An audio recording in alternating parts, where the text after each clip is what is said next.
Hola, ¿qué tal? Mi nombre es Alexis Veloz Salazar. Soy estudiante del Instituto Tecnológico de Pabellón de Arteaga. Estudio la carrera en Ingeniería en Mecatrónica. Actualmente estoy cursando el séptimo semestre y este video es para la actividad de la semana, que es la videoreseña del libro. Y el libro que yo escogí es este se llama Marihuana, acciones nocivas y potencial terapéutico. Eh, los autores son Fernando Jaramillo Juárez y María del Carmen Torres Saldívar. Es una introducción para los zombies. Este libro es de la Universidad Autónoma de Aguascalientes. Es mío, no lo saqué de la biblioteca del TEC. Lo compré en una visita que tuve a la UA. Y me pareció muy interesante cuando me empecé a leer. A continuación voy a leer un poco del prólogo. Mm, La divulgación del conocimiento científico es la actividad que se realiza con poca frecuencia en México. En ello influyen diversos factores como la inadecuada valoración que se da a este trabajo, ya que para un profesor investigador resulta más atractivo publicar sus avances en una revista científica indexa, por la proyección que adquiere en el extranjero y el impacto que obtiene en los sistemas de evaluación de la productividad académica en nuestro país. Además, la divulgación de la ciencia es una actividad que requiere muchas horas de trabajo en la escritura del tema abordado, el cual debe ser claro y no debe ser distorsionado con los aspectos que se describe. En otras palabras, debe tener forma y contenido, así como el ingrediente extra, ser atractivo para los lectores que en su mayoría no están familiarizados con términos técnicos o científicos. Esto no siempre es fácil de realizar.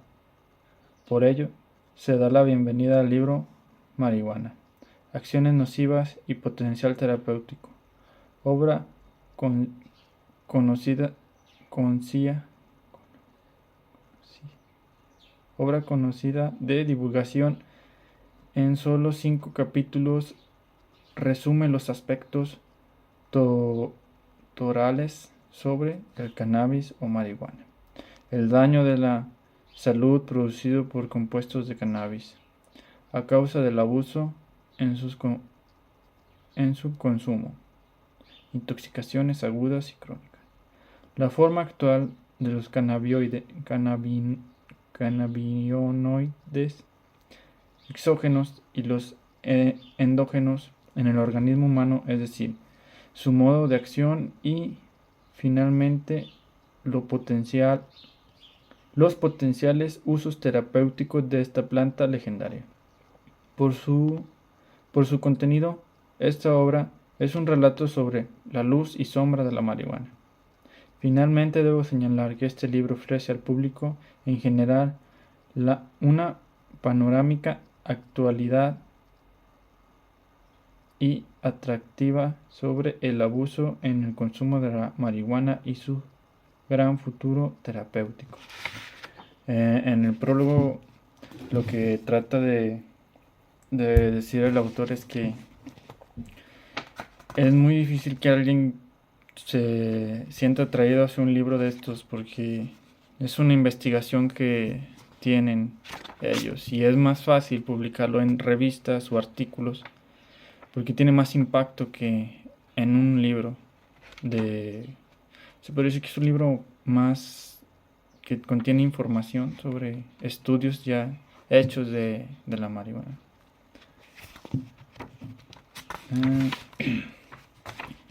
Voy a leer a continuación un poco de la introducción.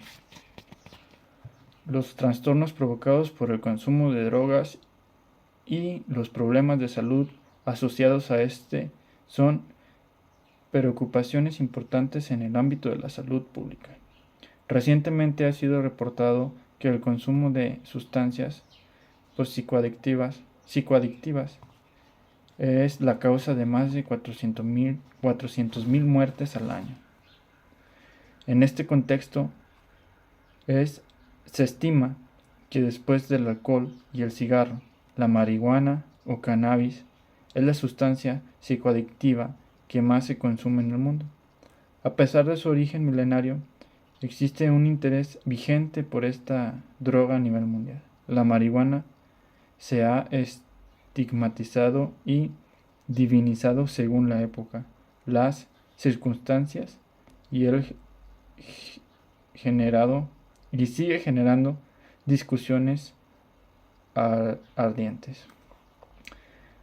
Su consumo ha generado todo tipo de polémicas, desde políticas religiosas y hasta filosóficas. El tráfico de marihuana es, sin lugar a dudas, un fenómeno global, y los informes sobre esta droga señalan que no solo se consume en todos los países en forma de hierba, sino que la mayoría de ellos también se cultiva.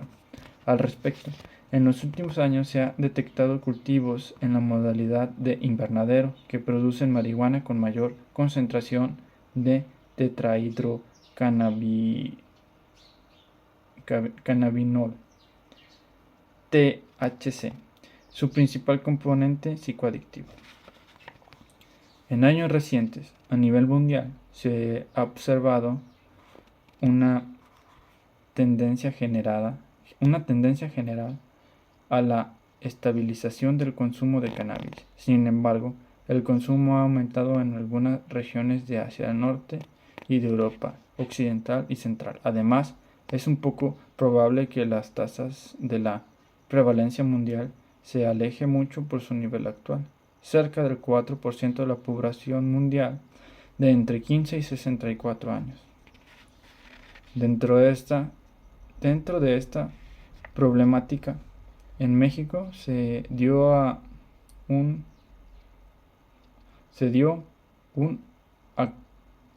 acalorado debate sobre el uso de marihuana durante el segundo semestre del año 2015 y primeros meses del 2016.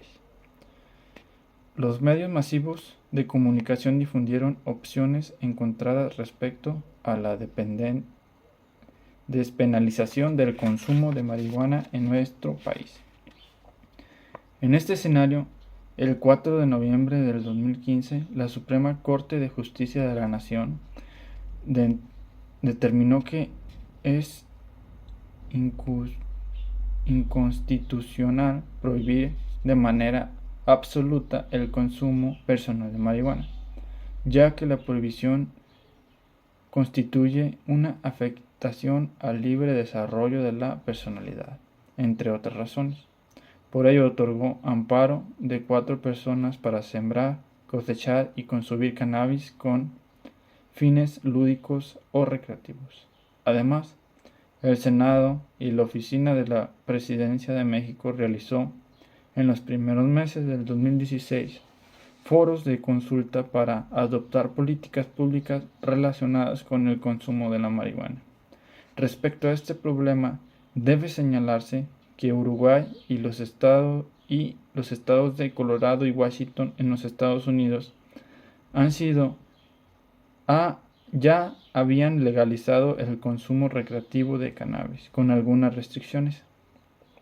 Asimismo, en años recientes, otros países como Colombia y Chile establecieron un marco legal que han permitido estudiar los efectos curativos de la marihuana. De esta manera, en México se analizaron y distribuyeron 2 aspectos legales que atañen a la cannabis: las regularizaciones de sus posibles usos terapéuticos y el consumo lúdico personal. Por ello, es pertinente analizar y describir algunos aspectos toxicológicos y farmacológicos de esta planta, relacionados con sus adicciones nocivas y posibles aplicaciones terapéuticas. Así, en este libro fundamentan y describen los efectos adversos para la salud derivados del uso recreativo de la marihuana, así como su potencial terapéutico. En la introducción habla un poco sobre lo que va a tratar el libro y de cómo se puede usar a favor de la salud o en contra. Y es como trata de investigaciones porque usan la norma APA para señalarle al autor y en qué año fue la investigación. Y hablan de lo que se va a tratar del libro más que nada.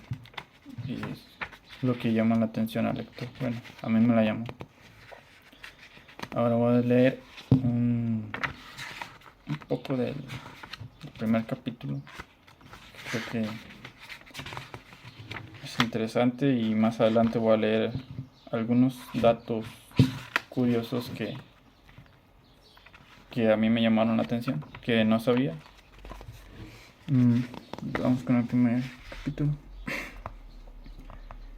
Farmacodependencia, conceptos básicos. El Instituto Nacional sobre el Abuso de Drogas en los Estados Unidos defiende la acción como una enfermedad crónica del cerebro, defiende la adicción como una enfermedad crónica del cerebro con recaídas, caracterizada por la búsqueda y el uso compulsivo de drogas.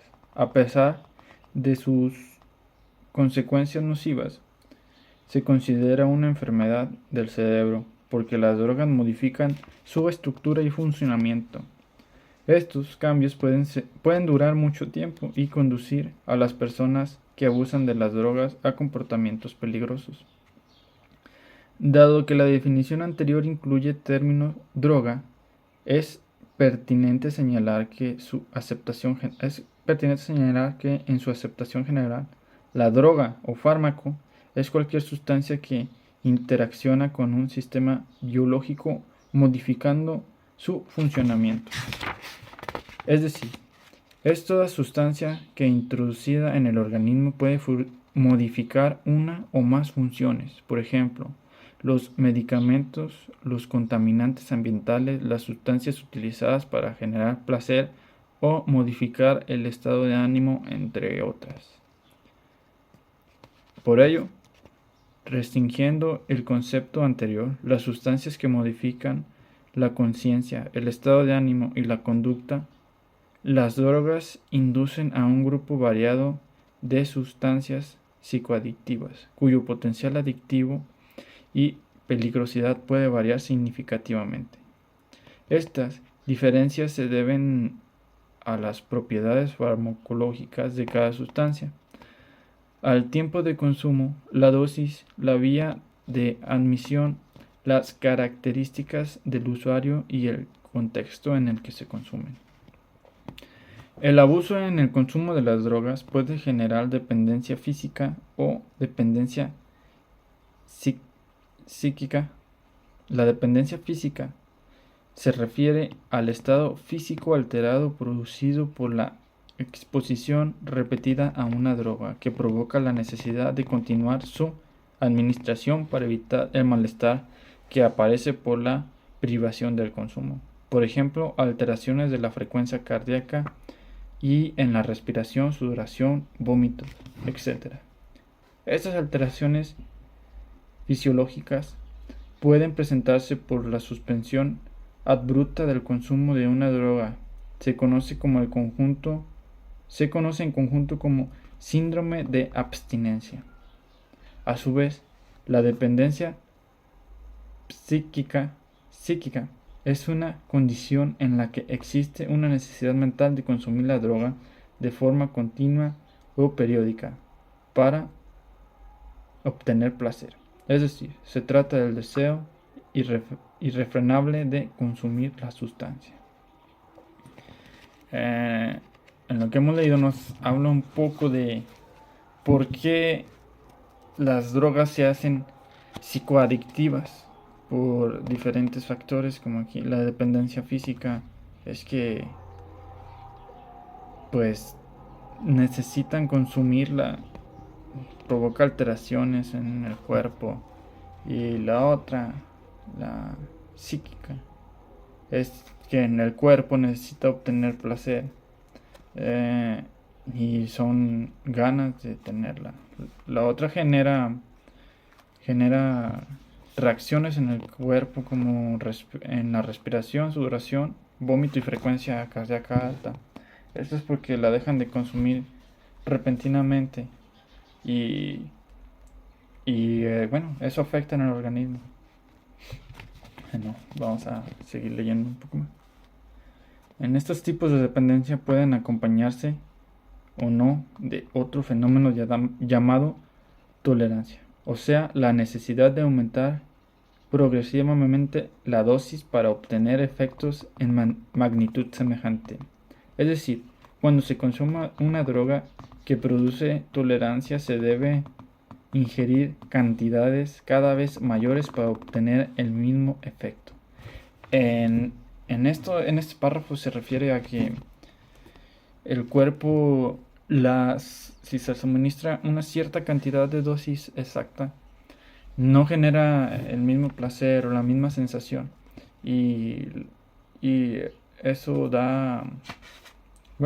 hace que el consumidor sienta que necesita ingerir más para sentirse bien. Vamos a seguir leyendo. En ocasiones los farmacodependientes pueden consumir dosis muy altas de droga, que sería mortal si se administraran cuando inicia el consumo de la misma. Esto se refiere a que su cuerpo ya está acostumbrado a esa cantidad de droga, pero si lo hicieran cuando empezaran a suministrarse esa misma cantidad de droga, que ya es, por ejemplo, empiezan con una cantidad y después están aplicando el triple de esa cantidad, y si aplicaran el triple al inicio de consumir esa droga, pues les podría dar una intoxicación. Vamos a seguir leyendo un poco más. Conviene señalar que la tolerancia es un fenómeno reversible. Esto es desaparecer cuando se deja de consumir la droga. Bajo estas circunstancias, cuando una persona farmacodependiente vuelve a consumir la droga en las dosis elevadas para las que están habituadas, puede morir por sobredosis o intoxicación aguda. Bueno, eso es lo que comentábamos anteriormente. Y quiero leer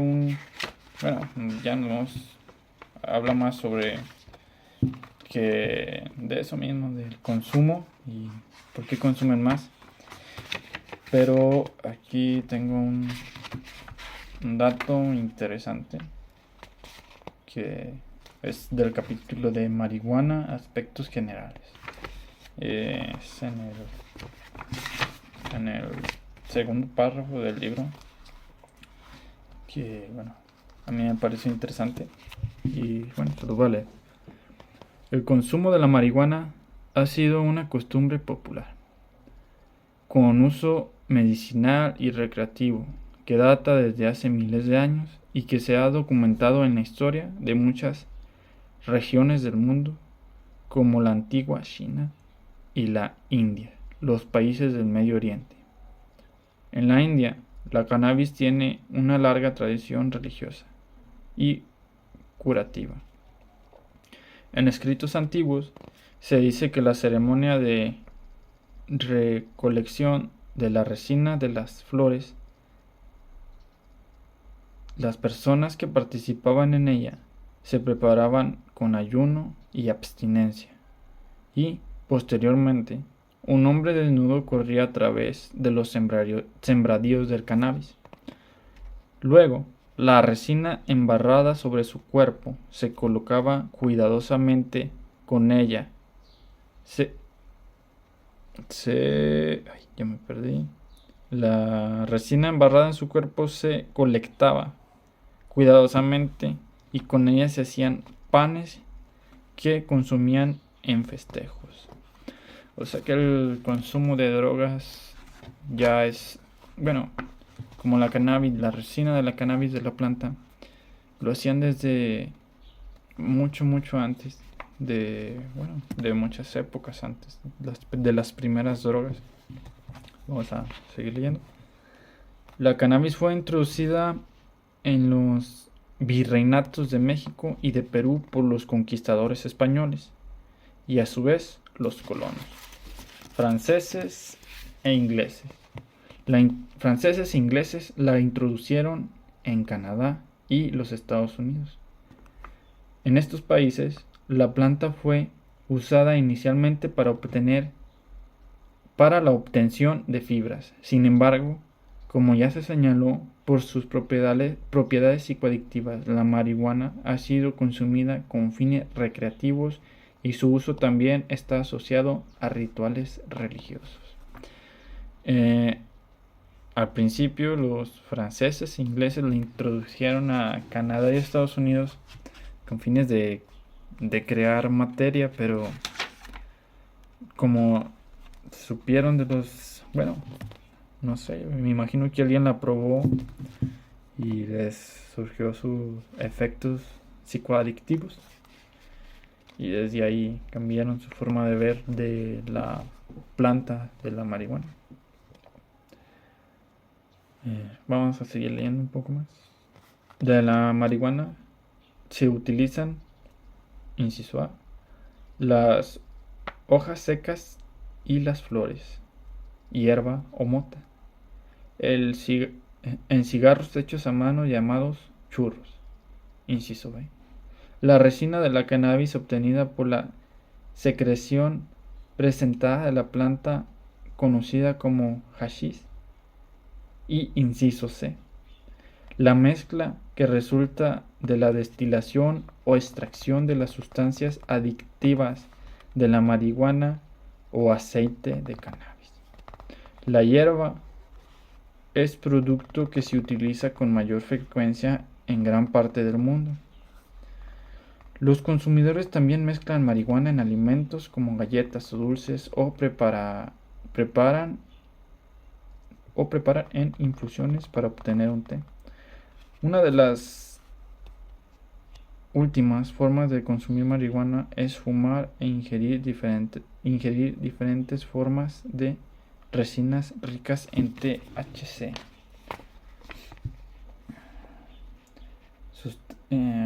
Voy a leer un poquito más. Sustancias presentes en la marihuana, acciones y efectos. En 1964, Hao Min y Mechukumal identificaron la tetrohidrocannabinol, THC, y encontraron que es el principal compuesto psicoadictivo de la marihuana. Posteriormente, se analizaron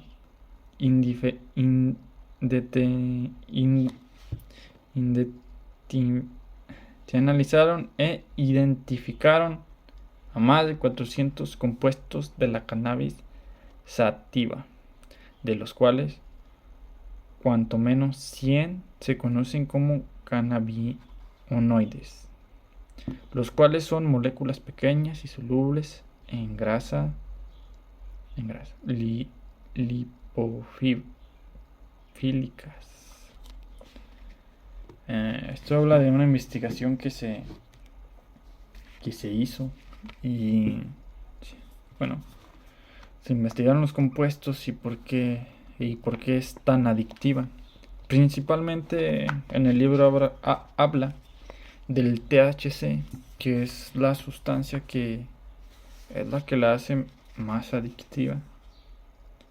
Voy a pasar aquí a hablar un poco sobre el THC.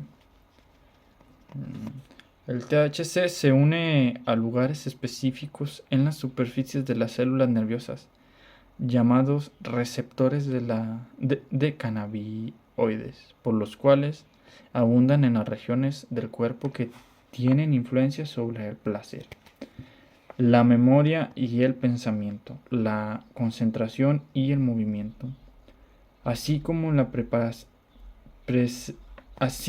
percepción percepción sensorial y del tiempo.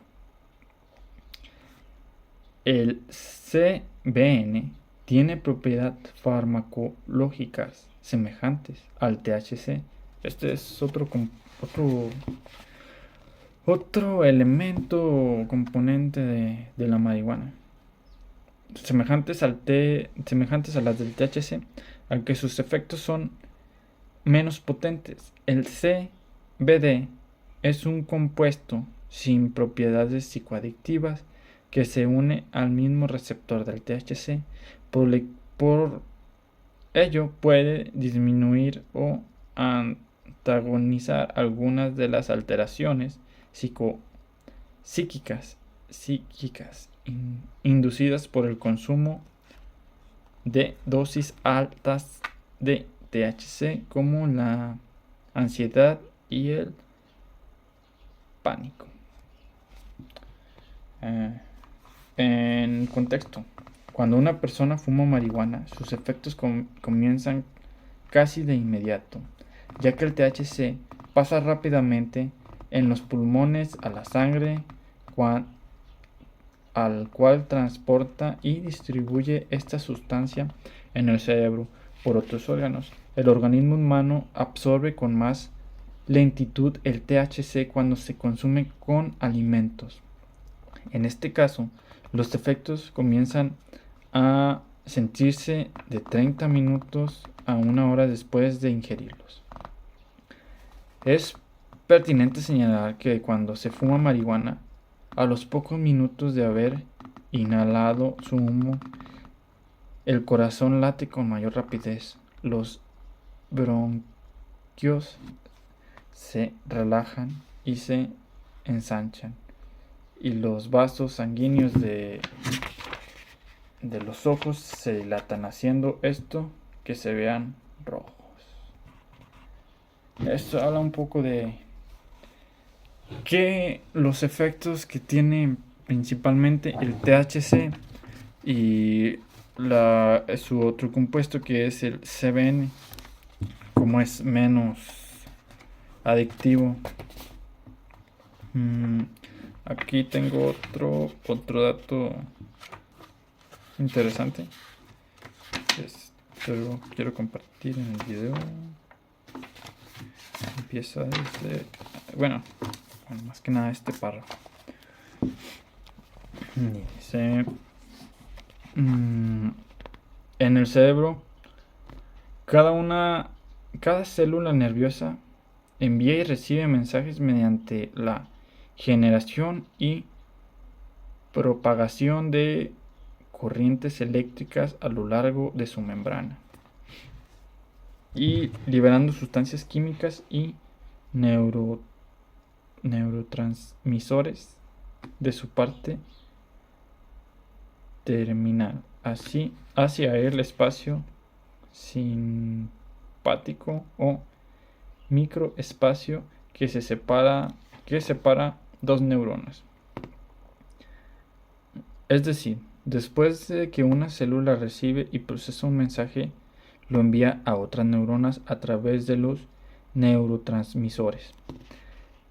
El neurotransmisor liberado se une a un sitio especializado de la célula vecina llamado receptor, el cual recibe el mensaje. Cada neurotransmisor y su receptor operan como una llave y un candado, un mecanismo muy específico que asegura que el receptor procesará y comunicará el mensaje apropiado de la célula para que se genere una respuesta. Esto habla de cómo las células se comunican en el cerebro. Y ahora vamos a hablar de acciones de la marihuana en el SNC, el sistema endocannabinoide. Palabras muy, muy raras.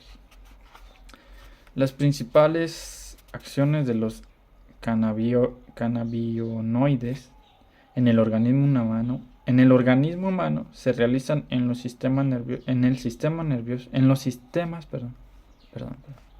en los sistemas nerviosos centrales, SNC. Esto habla de que todo lo que se consume pasa por nuestro organismo para que tenga ese efecto en el cuerpo humano. Voy a leer otro dato que también me pareció interesante, que bueno, es del capítulo marihuana, intoxicaciones y acciones nocivas. Voy a leer lo de intoxicación aguda. Es un subtítulo. Dice: cuando se fuma marihuana en cantidades altas, sus efectos psíquicos presentan una amplia variedad,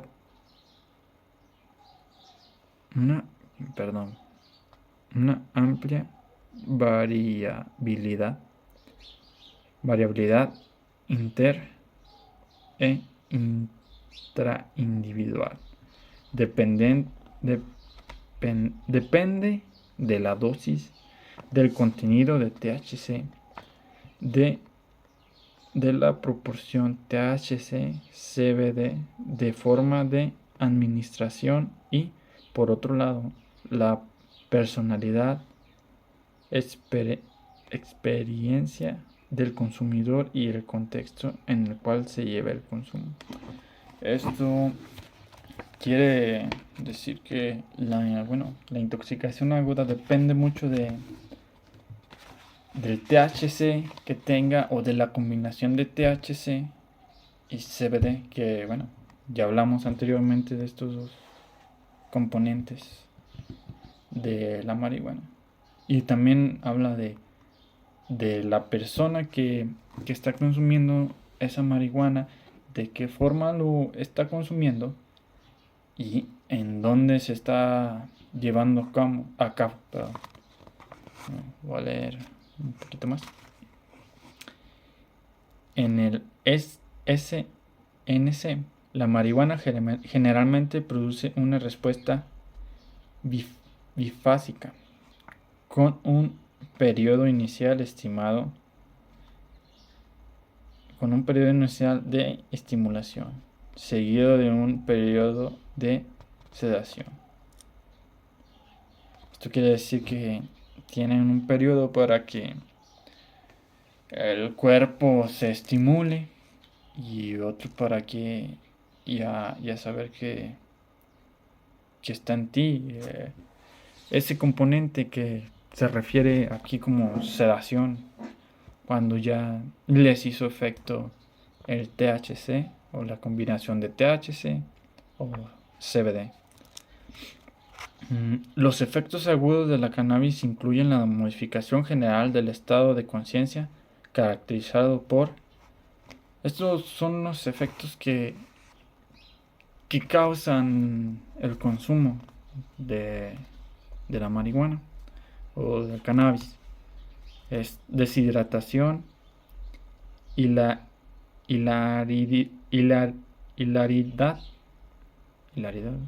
euforia, sensación corporal agradable, inquietud, agitación y mayor fluidez de ideas.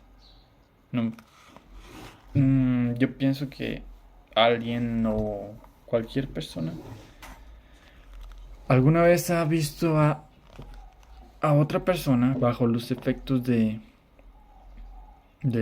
esta sustancia, de esta planta que es la marihuana. Y pues sí, son notables sus efectos, como se habló anteriormente. Ponen los ojos rojos, se deshidratan, hablan mucho, o sea, euforia, ¿qué más decía? Inquietud, son inquietos más que nada. Otras personas, aquí también dice, son más tranquilas, tienden a relajarse un poco más. Depende la persona que lo esté consumiendo. Vamos a leer un poco más de esto. Además, se altera la memoria reciente.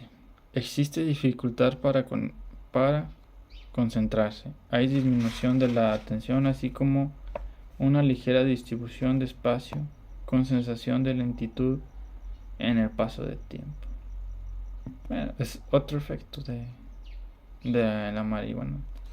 Ponen menos atención las personas que están así. O sí, se quedan con el efecto. Voy a leer otro párrafo de aquí mismo que también me resulta un poco interesante.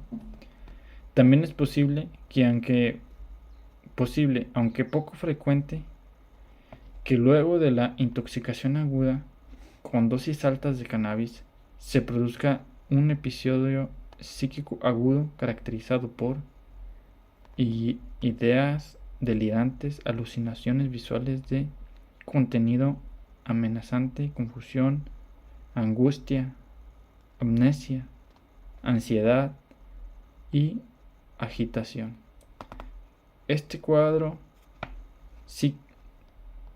psicótico puede durar algunos días y desaparecer sin dejar secuelas al disminuir la concentración plasmática del THC.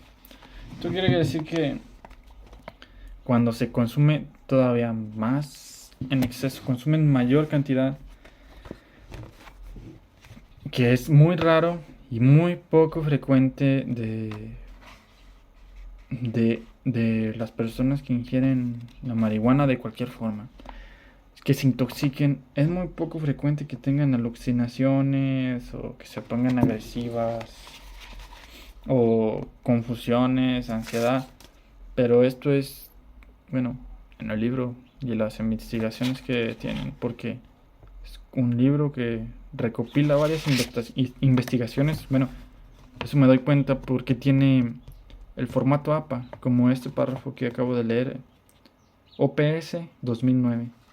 Y esto quiere decir que no cualquier persona que consuma marihuana es vulnerable a alucinar o volverse muy agresivo. No, la mayoría de las personas que lo consumen tienen efectos menos malos, se podría decir, porque solo se deshidratan, prestan menos atención, como con otras drogas. Por eso mismo, en los capítulos anteriores hablaba de que por eso se quiere legalizar o hacer un amparo para ciertas personas o para el consumo personal. Esto es para... En varios países ya es, se podría decir que sí, legal, porque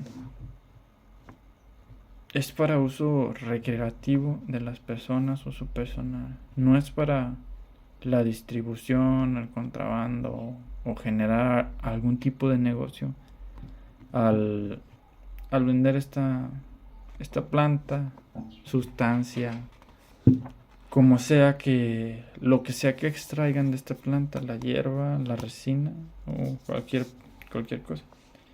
Y este libro la verdad me parece muy interesante. Más que nada, bueno, yo cuando fui de visita a la UA lo compré más que nada por el título. Es marihuana y una introducción para los zombies, que se refiere a introducción hacia los zombies por los efectos que aquí mismo señalan, pero son efectos que creo yo, bueno, en mi opinión personal, si no es una intoxicación o una sobredosis, son efectos que no afectan a las personas que están a tu alrededor, pero si se consume en efecto, sí pueden afectar a las personas de alrededor y al mismo consumidor. Y más que nada, sí afecta el humo. Es como estar fumando siempre, es humo. Tus pulmones, es como un filtro, lo sacan y se filtra el humo y se queda la suciedad. En eso, yo creo que sí afecta. Y también hablaba sobre cuándo, bueno, la edad en los que los fuman y cuál es la edad que más afecta si la consumes, que es la temprana edad. Creo que la mayoría de las personas jóvenes tratan de ingerir lo que es cuando están jóvenes, la adolescencia, de 15 a 20 años, y esto puede que se haga más adictivo y puede dañar su desarrollo de físico, de su cerebro, de todo su cuerpo, lo puede dañar, lo puede atrasar, o puede que ya no se desarrolle su cerebro y se quede así, sus neuronas con poca capacidad, o puede que se les quede ese trastorno de no prestar atención a las cosas, entre otras cosas. Por eso es que me gustó este libro. Y bueno, eso sería todo de mi parte. Y bueno, hasta luego.